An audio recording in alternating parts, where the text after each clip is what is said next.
Chicken fry তো অনেকভাবে খেয়েছেন, এভাবে কি কখনো খেয়েছেন? যদি না খেয়ে থাকেন তাহলে প্লিজ একবার খেয়ে দেখবেন অথবা বানিয়ে দেখবেন। হ্যালো বন্ধুরা, আসসালামু আলাইকুম।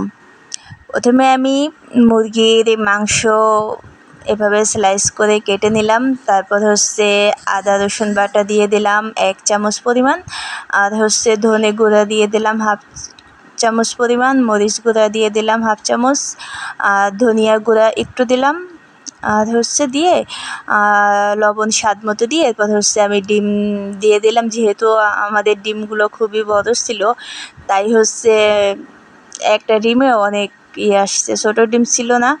তারপর লেবুর রস দিয়ে এটাকে একটু মাখিয়ে নিচ্ছি। এটাকে মাখানো ভালোভাবে খুব সুন্দর করে এটাকে মাখিয়ে নিচ্ছি। তো যারা আমার চ্যানেলে নতুন আসছেন প্লিজ সাবস্ক্রাইব করে দিবেন, যারা করছেন তাদেরকে অসংখ্য ধন্যবাদ। তারপর হলুদ গুঁড়া দিয়ে আবার একটু মাখিয়ে নিলাম। এরপর একটু টমেটো সস দিয়ে আবারও এটাকে নাড়াচাড়া দিয়ে ভালো করে মাখিয়ে নেব। এবার এটাকে আমি রেস্টে রেখে দেবো কিছুক্ষণের জন্য।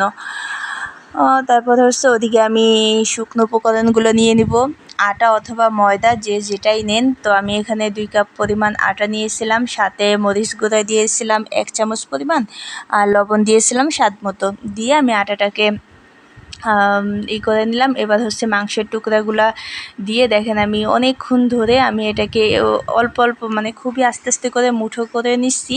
নেওয়ার পর আমি আটায় আবারও গড়িয়ে নিচ্ছি। আটাটাকে ভালো করে গড়িয়ে নেওয়ার পরে আমি কিছুক্ষণ এই 5 সেকেন্ডের মতো পানিতে ভিজিয়ে রেখেছিলাম।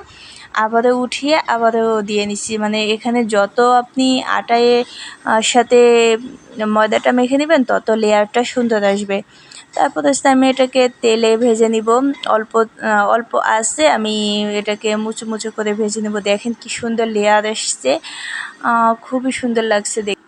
তারপর উল্টে পাল্টে এটাকে সুন্দর করে ভেজে নিব।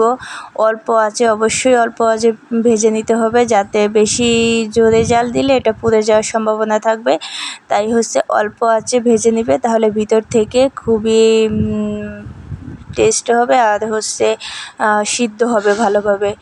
তারপর দেখেন কত সুন্দর একটা ব্রাউন কালার এসেছে। আমি এই পর্যায়ে এটাকে নামিয়ে নিব। এটা আমার ভাজতে প্রায় 7 থেকে 8 মিনিট সময় লেগেছে। তো এটা খাওয়ার জন্য রেডি। টমেটো সস দিয়ে একবার খেয়ে দেখবেন, বানিয়ে দেখবেন। যারা এতক্ষণ পর্যন্ত ধৈর্য ধরে আমার ভিডিওটা দেখছেন তাদেরকে অসংখ্য ধন্যবাদ। সবাই ভালো থাকবেন। আল্লাহ হাফেজ।